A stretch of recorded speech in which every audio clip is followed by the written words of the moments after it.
joy in life. In Chattanooga, I'm Jakai Spikes, News Channel 9.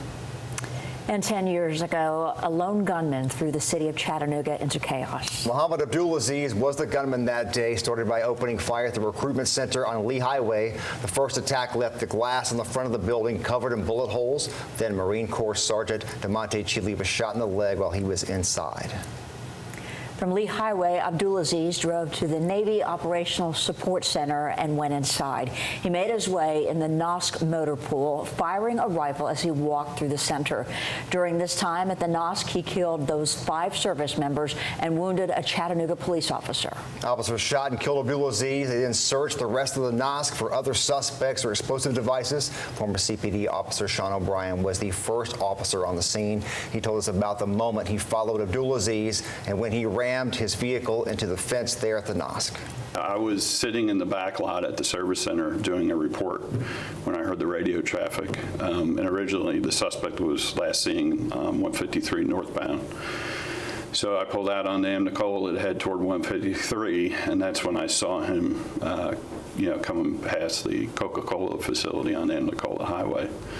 And I don't think he expected to see me. And so we each did a 180 in the middle of the Nicola Highway, and then he pulled in the River Park and crashed the fence into the NOS. Over the last 10 years, investigators and authorities have asked questions and wondered how this attack could have been prevented. They've also asked what we can do now to make sure something like this never happens again.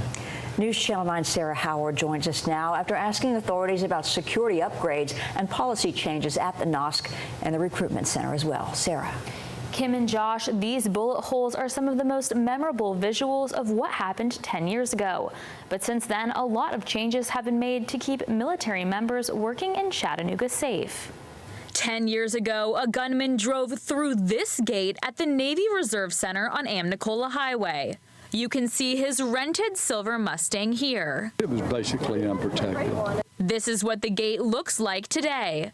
Retired Navy officer Mickey McCamish says there have been a lot of changes in the last decade. The exit gate, which had no barriers in the past, now has a barrier attached to it. Now there is armed security at the door. So armed security prevents me from going any further, even from entering the building. In this photo from a Fleet Command report after the attack, you can see the center's 2015 security system, including security cameras and a call box outside the main gate. Tim White was the Navy commander inside the NOSC at the time of the attack. He says since then, ram-proof barriers, line entry points, and blast-resistant materials reinforced the buildings. But for White, the biggest shift wasn't just in policy, it was in mindset. There's always a balance between if something's very, very convenient, it's probably not very secure, and if it's very secure, it's probably not very convenient. But you have to balance those things and utilize the limited resources that you have and think through what is the most likely scenario or some of the more severe scenarios that your people may be exposed to, and how do you mitigate that?